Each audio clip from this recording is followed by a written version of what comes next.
I thought today might be a good day to slay some sacred cows, to talk about some of the quote-unquote heroes that the Boomer Truth regime have told you are great men. Oh, really? Some of them aren't. Oh. Who could have imagined? For example, Martin Luther King Jr., not necessarily the paragon of virtue. Or today is the anniversary of the great Mahatma Gandhi's assassination. On this day in 1948, he was murdered. Right. Well, before we go on then, you mentioned Mr. Luther King.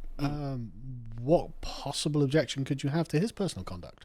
Oh, well. If we're going to judge people by the content of their character, let's talk about his character very briefly. What you did there. Yeah. Well, you know. Okay, well, let's start never pass up an opportunity. Let's start with MLK then, because one of the things that Trump did in his executive order, I think on the first afternoon, was sign a thing to release files about the JFK, the RFK, and MLK files. In the MLK one, if we talk about MLK, it was less that I think there's revelations about the details of his assassination, but rather just all sorts of details from the FBI largely about his life and what was going on. Now, one thing I would say here to start off with is that it's embarrassing both for the memory of Martin Luther King and his estate, his surviving family, but also for the FBI. I can see why the FBI wouldn't want it to come out, because both parties look bad. Because the FBI were doing bad things, really. Yep. But Martin Luther King wasn't great. Do you know where that is? Westminster Abbey. Westminster Abbey. Actually real? Yeah. Here he is. That's disgusting. Deified by our bloody country. Saint MLK. Amazing. You go to the next picture, it will show it a bit of a wider shot. Yeah, that's the front door, effectively. When we win, that's being taken down. Yeah. Literally front and centre as well. Yeah. Westminster Abbey. Sanity. I've said before, one of the most incredible... American up there. Why? A genuine Gothic abbey, one of the most precious architectural jewels that Britain has got. It's far more important than St Paul's Cathedral, far more important than the Palace of Westminster or Buckingham Palace or anything like that. Westminster Abbey is truly a wonder. And they put Martin Luther King up there on that anyway. So why is he so bad? Didn't he say... Because that speech, most people would know his speech. I have a dream speech. I'm completely in agreement with the moral principle he lays out. We should indeed judge people by the content of their character. And so if someone was like, watching a girl getting raped and laughing about it, I might be like, I have questions about the content of the character. That didn't happen, did it? Yeah. Oh, right. Exactly that thing. What a weird coincidence. That was the first thing that sprung to my mind as a man of bad character. One thing just before we get onto it, there's a link there about a bit of Lotus Eaters content that Harry and Connor did quite a while ago. It was in the old studio there, so check that out. Harry's been blowing the whistle on this for a while now, so go and sign up, £5 a month. And this is 2 hours long. Harry's done a really in-depth thing that we're just skimming the surface. And Connor made a good point on there, which I completely agree with. He says, look, the I have a dream speech is good. It's almost flawless. You can't really disagree with it. I do agree with it. Right, yeah, so do I, yeah. And it's actually inspiring. If you go and listen to the unabridged thing, it is actually quite inspiring. Yeah. Right? But so that's sort of the peak, the pinnacle of people's knowledge of MLK. Once you dig below that, it starts getting murky very quickly. Right, so for the first thing to say is he was a hypocrite, because he was supposed to be this conservative Christian, as I say, a paragon of virtue and stuff. No, he cheated on his wife massively. Now, it's been known for decades, ever since the time, really, that he slept around, that he was a philanderer, he was a cheater and adulterer. He had children out of wedlock with other women. Yeah, he had one woman that he had a baby with, almost certainly, and whenever he travelled around the country, he'd see her all the time. And even the official biographers of Martin Luther King said that in the few years before he was killed, he had probably somewhere in the region of 10 to 12 mistresses or girlfriends. Jesus. We now know it's more in the region of 40 to 45. So in other words, couldn't stop himself. How many mistresses and bastard children do you have, Nate? I'd like substantially more than 0. But that's an interesting point. So, but juggling dozens and dozens of them that's doesn't even have a phone to do it on either. How? Yeah, right. Yeah, how? Sounds like a lot of work. It's like one in every city. It's a lot of letters. A woman in every town or city. Right? Yeah, difficult to manage. Really. So on that content of character, Nate 1, Martin Luther King 0. How he wasn't riddled with venereal disease either. I don't know. Maybe he was. I don't know. Anyway. You'd forget. You wouldn't. How would you keep yeah. track? What did I say to this person? What did I say to that person? Yeah, I need the message What's that history. kid's name? What's that kid's name? I need the message history on Facebook. What did I say to you last week? Right, okay, that's where we were. I saw a story once, just a side note, of some adulterer who had many different families, and he called all the kids the same name in the different families. That is smart. Like, I can't remember, I'm making this up, but he That is called smart. all his daughters Louise or something. So he would always... That's forward thinking. Clever. One of the worst things, though, because... So here's where there's a bit of a stain on the FBI. Like, your private life should be your private life. If you're doing nothing illegal...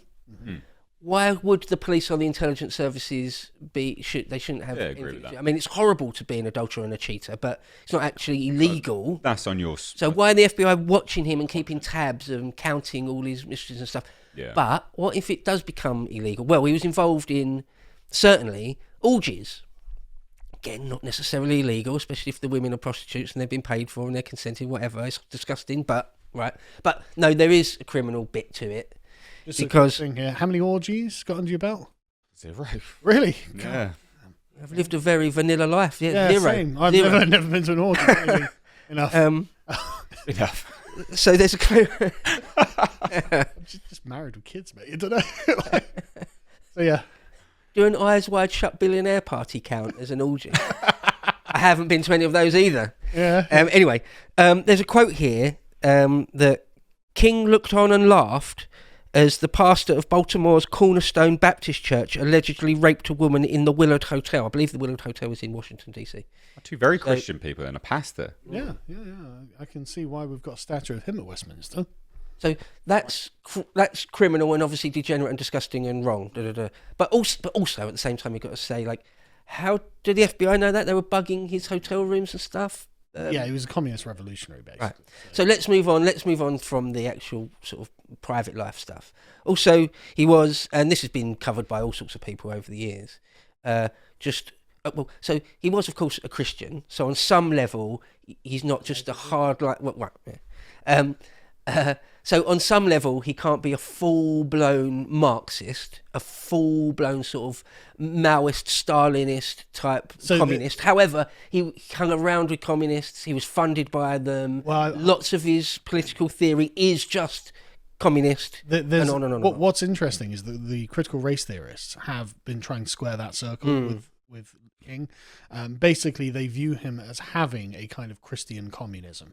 Right. There's a synthesis between Marxist dialectics and Christian faith, and so they definitely claim him as one of their own.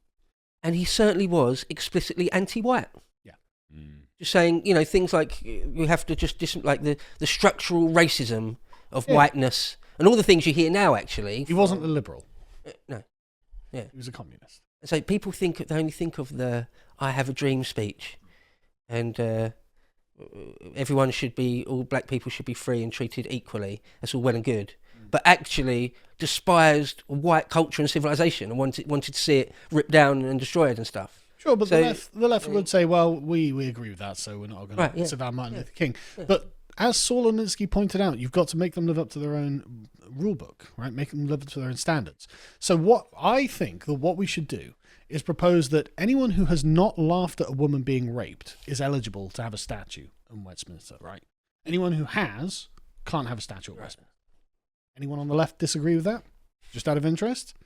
Put letters on a postcard. If you're like, no, I'm a communist and I think that they should. So if that'll be the standard going forward, we can just remove any statues of people who've laughed at women being raped. Not just in the abstract, but in the room while it was happening, laughing at it in real time. Not even in the abstract, like directly at that. I think that's a totally fair standard and one that the left can't disagree with.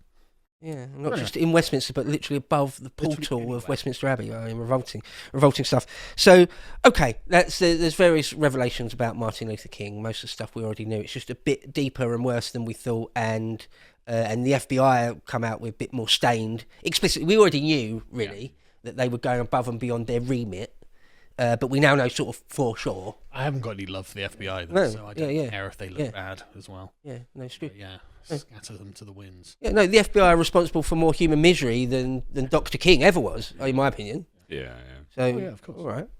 But also, it's, as I said, it's the Although it is something we have to actually calculate, right? What do you mean? The amount of human misery King caused is not nothing. No, right, So, sure. you No, know. yeah, sure. So anyway, All right. So also on this day in 1948, I thought why we're sort of taking a pop at some of the Boomer Truth regime's lefty heroes. yeah. On this day in 1948, Mahatma Gandhi was assassinated. We're told that he is some sort of paragon of virtue. He is. Oh, Look there's at him. a statue that is in Parliament Square. That is right directly in front of. There's Teflon David Cameron on second from left there. Installing the statue. God damn it, conservatives. Yeah. Look, we're not racist. We have a statue of an Indian man who did nothing wrong ever. Look at him. I mean, how could he do something wrong, Bo? Look at that wizened, kindly face and his little stick-thin legs. He's wearing a big shawl. Come on, he's obviously not dangerous. He can't have hurt anyone. He's definitely not a meddling backward moron. He's definitely not someone who interfered with any children or anything, is he? Well, Oh, what? Go on. he used to sleep in the same bed with his niece, Yeah. who was a small child at the time. But not to. The angle was that he's demonstrating how great his self-control is Sorry. by sleeping with her Sorry. and not doing anything to her. Sorry. He's sleeping in the same bed Yep. as a child, his family, his niece, Yep. as a demonstration that he has self-control. Mm. Do we think that he demonstrated that every single night? Well, I'm probably not, but I can't get over the fact that how's that an example of self-control? Like that the entire thing is predicated on the fact that if you didn't have self-control, you would just crack on with your family, mate, and a child. Yeah. Okay. Good thing we got statues of this guy. It's a really weird argument. Oh, there's one in Bloomsbury Square. So there was already a big statue of Gandhi in London, but they needed another one in Parliament Square itself, of course. So yeah, that's just weird, isn't it? With the niece thing, It's just Like- I can't get over that. just, I just don't don't believe do that he anything ever did weird with kids. You don't need to prove it by sleeping in the same bed. Yeah. It- Just simply freak. actually don't do anything. That's Yeah, that's the proof, just isn't simple, it? Really? simply that. Are you Pretty a straightforward. groomer? No. Excellent. Yeah. Now I'm going That's to bed it. with my niece. What? Of course, Gandhi Take his word that he's not a groomer, I guess. was Give that man a statue. Sorry. one of the headlines about Gandhi is his principle of non-aggression, non-violence. It didn't extend to his own family because he knocked his missus about. Oh, yeah, of course. Yeah. Of course not. And if she got out of line, a little bit of the old Sean Connery treatment. Feminists. Do as I say, not as I do. If a man beats a woman, we should never have a statue of him. Is that a fair standard? By which we can tear down the Gandhi statues? Because I would say that it is, right? I would agree with that.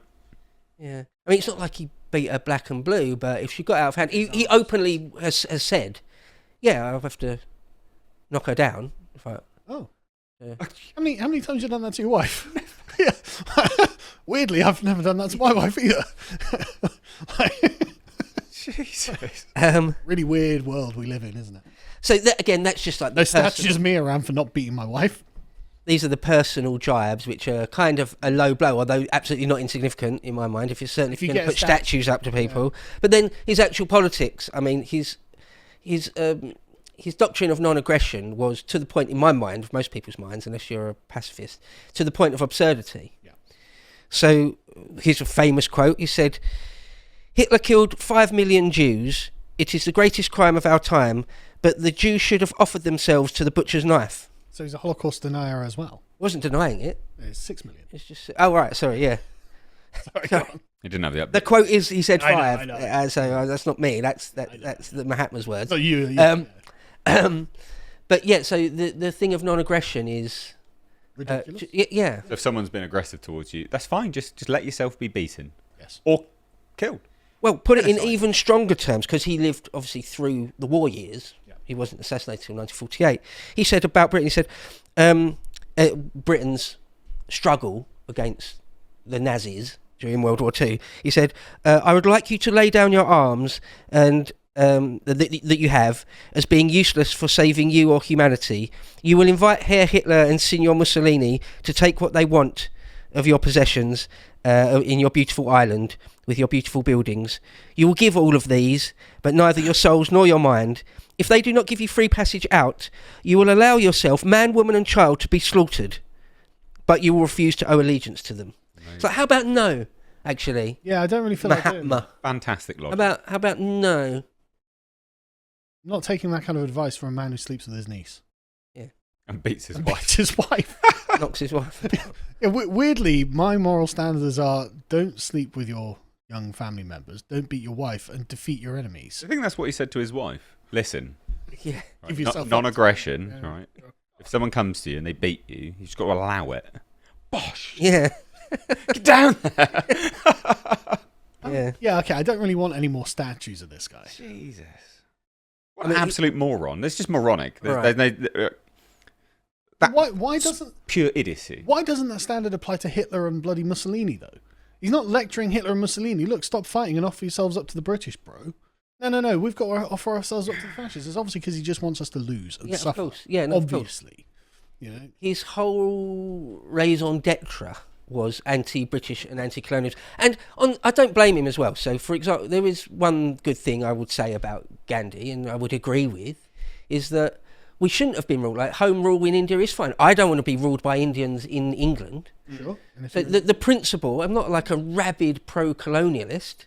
It is right, really, that Indians should rule themselves, right? I don't disagree with that. In but India. but in India, in India. Mm. But I mean, so again, his politics. I've talked about this before, written about it before. But his politics were sort of what I would call backward. They're at odds with modernity itself, with progress itself, or to the point. And it's all just to screw over Britain and colonialism, really. So he had this idea, the doctrine of the spinning wheel. I mean, you've got the spinning wheel on the middle of the flag of India to this day, haven't you? This all comes out of his sort of thinking and his doctrines, is that in order to screw over the British trade in textiles, everyone in India should just have a spinning wheel in every home or in every village at least, and you make your own clothes.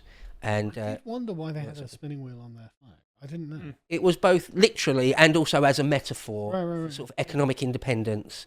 But also he would say things like, we don't need trains, we don't need newspapers, we don't need like formal all sorts of just modern infrastructure which make a nation state not in absolute backward abject poverty. You know, So we don't need all of that stuff. I don't like his wife beating and interfering with children, but I like his nationalism and being a Luddite. Right, so you are Big Luddite, big time Luddite. I'm kind of in favour. So Now you've got an odd soft spot for Ludditism, yes, which I don't share. But nonetheless, I think he deepened India's struggle with poverty profoundly. yes. And their ability to use toilets. I think his thinking and his politics and his doctrines, again, caused a large amount of human misery Yes. in India. But yet we're told, aren't we, that he's a hero among men, one of the greatest men that have ever lived.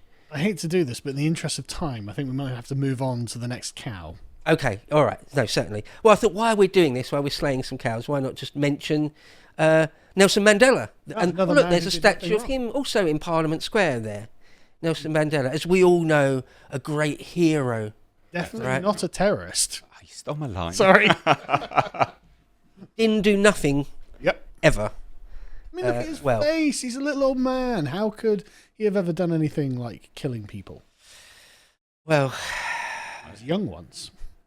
yeah, as a young man in the 50s and the very early 60s, he was in charge of the militant wing or the paramilitary wing of the ANC. I won't try and pronounce it. It's often just shortened to MK.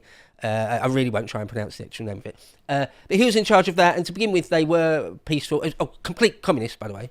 Complete commie. And by 1961, they decided that they just a purely peaceful resistance wasn't good enough. And so went on to quite a large-scale bombing campaign. Oh. A racially targeted and motivated bombing campaign, of course. Cool. So he's a racist and a murderer of women and children. Yeah.